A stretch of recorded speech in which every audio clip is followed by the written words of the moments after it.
Pada slide ini, kita membahas cara menginterpretasikan logistic regression. Salah satu keunggulan utama logistic regression adalah interpretabilitas, yaitu kemampuannya untuk dijelaskan secara cukup mudah. Setiap variabel dalam model memiliki koefisien yang menunjukkan arah pengaruh terhadap peluang masuk ke kelas tertentu. Jika sebuah koefisien bernilai positif, maka kenaikan variabel tersebut cenderung menaikkan peluang data masuk ke kelas positif dengan asumsi variabel lain tetap.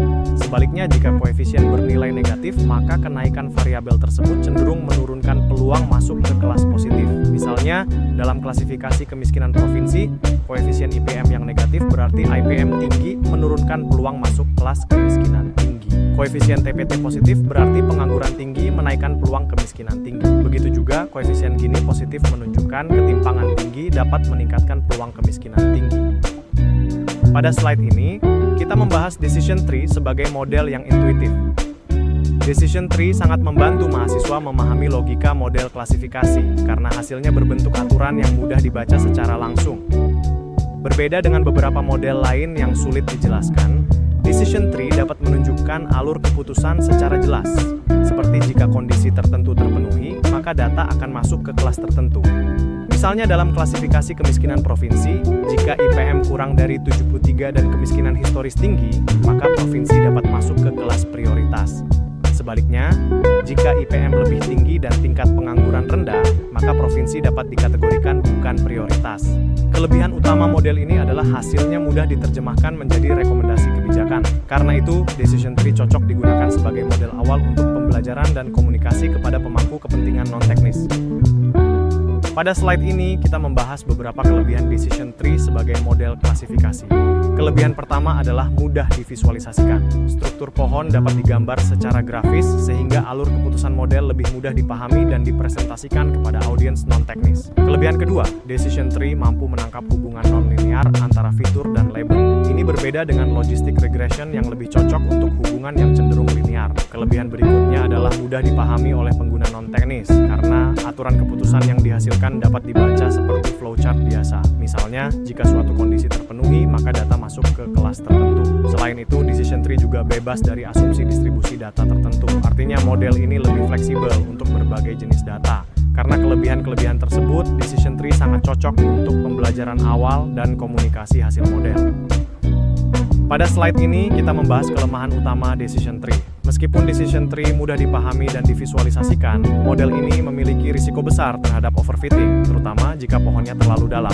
Semakin dalam pohon keputusan, semakin banyak aturan yang dipelajari dari data latih. Masalahnya, aturan tersebut tidak selalu mencerminkan pola umum, tetapi bisa saja berasal dari noise atau kebetulan yang hanya muncul pada data latihan. Akibatnya, model terlihat sangat baik saat diuji pada data latih, tetapi gagal ketika menghadapi data baru. Untuk mengatasi masalah ini, kita dapat membatasi kedalaman pohon menggunakan max depth, mengatur jumlah minimum sampel dengan min sample split, melakukan pruning untuk memangkas cabang yang tidak signifikan, serta menggunakan cross validation untuk memilih kedalaman yang optimal. Jadi, pohon yang terlalu kompleks bukan berarti lebih cerdas, tetapi bisa saja hanya menghafal data.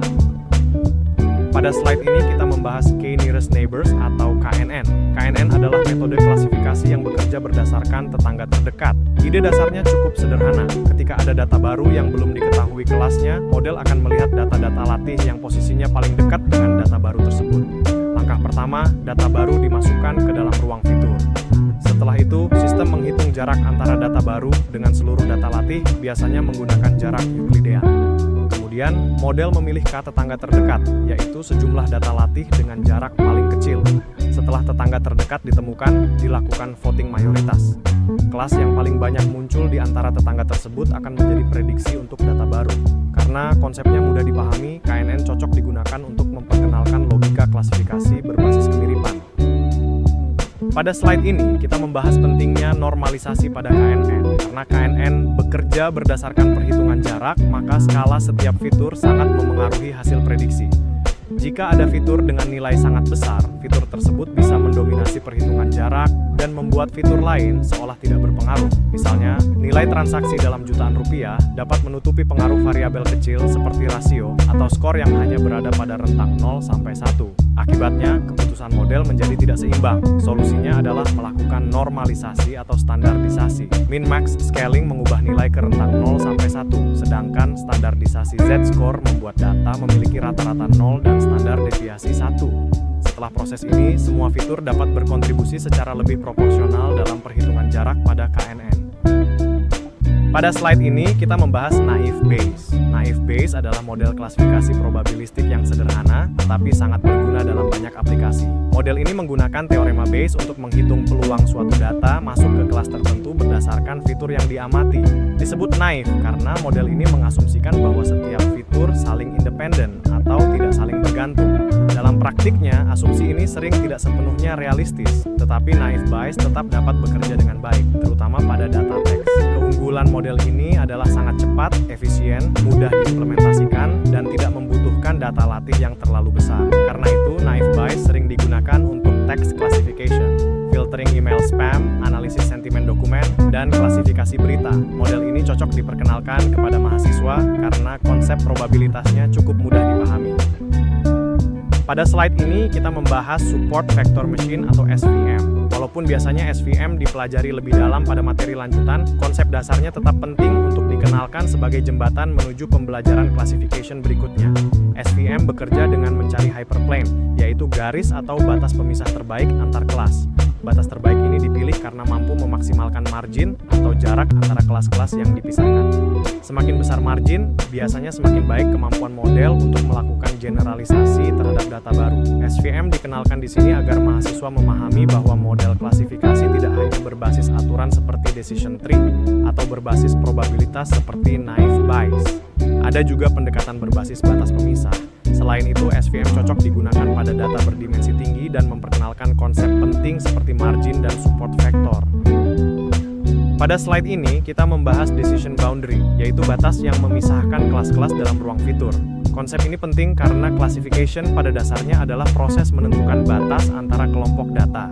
Batas tersebut bisa berbentuk garis, bidang, atau bentuk lain, tergantung model yang digunakan. Pada logistic regression, decision boundary biasanya berupa garis lurus atau linear, terutama pada ruang fitur 2 dimensi. Pada decision tree, batas keputusan berbentuk garis-garis tegak lurus yang membagi ruang fitur menjadi beberapa kotak atau area. Pada KNN, decision boundary bisa terlihat tidak beraturan, karena mengikuti pola data latih secara lokal. Sementara itu, SVM menghasilkan batas keputusan yang berusaha memaksimalkan margin antar kelas, sehingga batasnya dianggap paling aman.